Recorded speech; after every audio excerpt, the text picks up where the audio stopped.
I dare you to prove me incorrect. Batman '89 is still one of the best Batman films ever made. Folks, it's been 11 years since Superman made us believe a man can fly. The moment you hear Danny Elfman's iconic score, you are transported into a dark and greedy Gotham. Not a realistic Gotham. A dark, gothic Gotham. A nightmarish fairy tale. This world feels handcrafted, dark, twisted, smoke everywhere. Gotham itself is just not a backdrop for this movie. It is, in itself, a character. And this is where Tim Burton comes in. Tim Burton originally worked for Disney, but Disney thought he was too dark, too gritty, too weird. So Warner Brothers, after seeing Pee-wee's Big Adventure and Beetlejuice, said, hey, that's our guy. Because they did not want to bring the comic book style from the 70s. They wanted a darker Batman. Tim Burton was a perfect fit. Once Burton was locked in, Burton knew right away who he wanted for Batman. Burton didn't want a bodybuilder. Burton wanted somebody with a damaged psyche. Someone that could play the cool demeanor of Bruce Wayne, but turn around and be terrifying in a Batman outfit. Burton wanted Michael Keaton. Warner Brothers was not happy with this idea. The guy from Mr. Mom? Night Shift? That's who you want playing as Batman? We didn't want another Adam West Batman.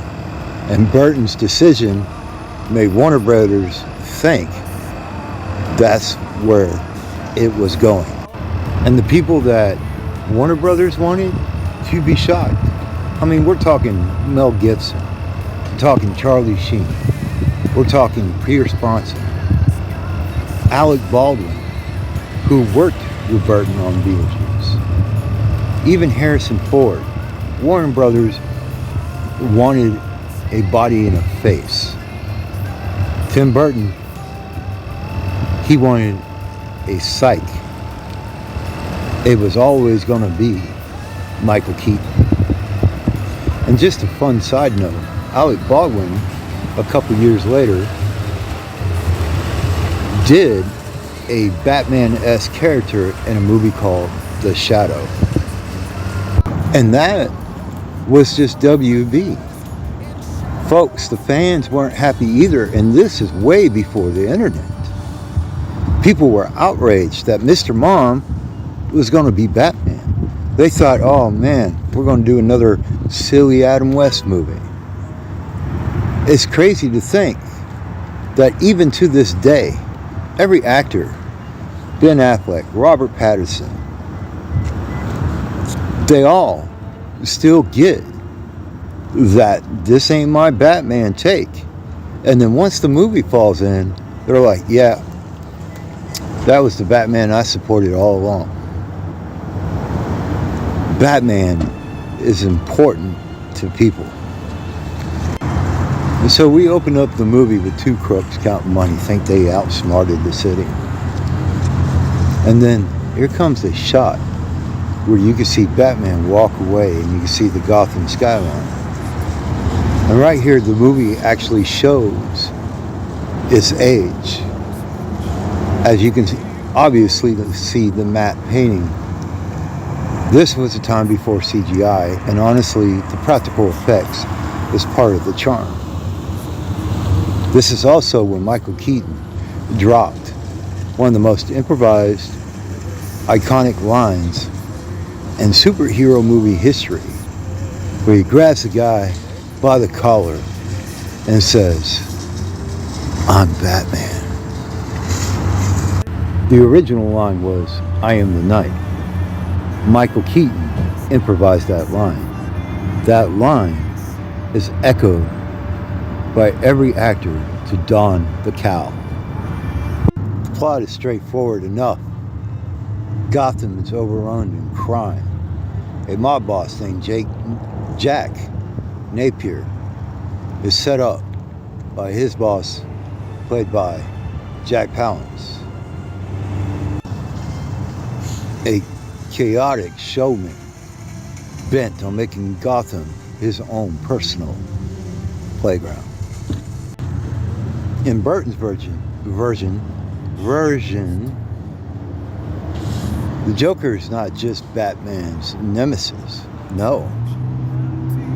He's the one that murdered Bruce Wayne's parents, which breaks the comic book lore, as that's supposed to be Joe Chill. But Burton made this a movie about revenge. From there, this movie becomes about Keaton's quiet, unhinged warpath and Jack's over-the-top villain charisma. And let's not forget some of the supporting cast, shall we? Robert Wall as Alexander Knox, a normal reporter, adds levity to the movie without becoming a cartoon. And Kim Basinger's Vicky Vale. She's active, stylish, beautiful, involved in the story. I would argue she's not just a pretty face to look at. And here's Johnny himself, Jackie Boy, Jack Nicholson. Warner Brothers wanted an actor who could balance out Keaton. And boy, did they land a dream actor. But Jack just didn't say yes.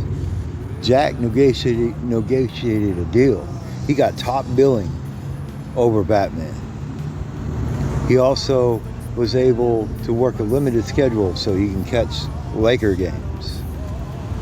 And he received back-end points instead of a traditional salary on the movie, which netted him over $50 million for his role. Other actors were considered for the role of Joker, including Robin Williams and William Dafoe, who would later on be the Green Goblin in Spider-Man. And from the moment he's on screen, Jack steals the show. He's funny, unpredictable, chaotic. Who can forget that music video right smack in the middle of the movie where he's dancing to Prince?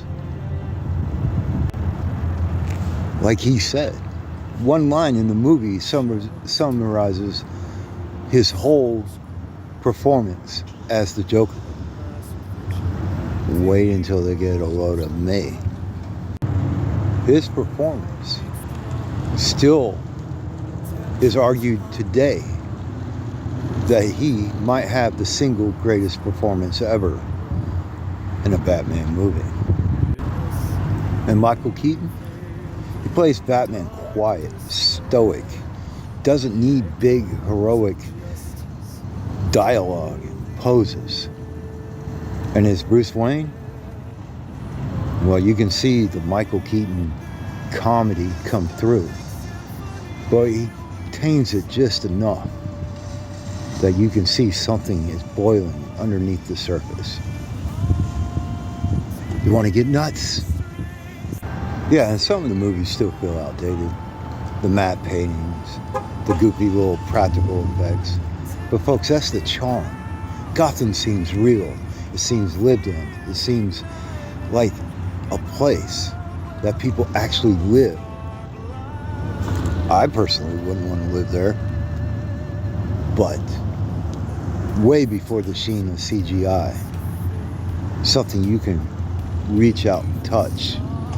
And that Batmobile, iconic. So when you put it all together, Michael Keaton's performance proving everybody wrong, the iconic score from Danny Elfman, Jack Nicholson's over-the-top Joker that still is debatable as one of the best Joker performances ever put on film. From Knox and Vicky Vale's grounded performance, the practical effects, the set design, everything.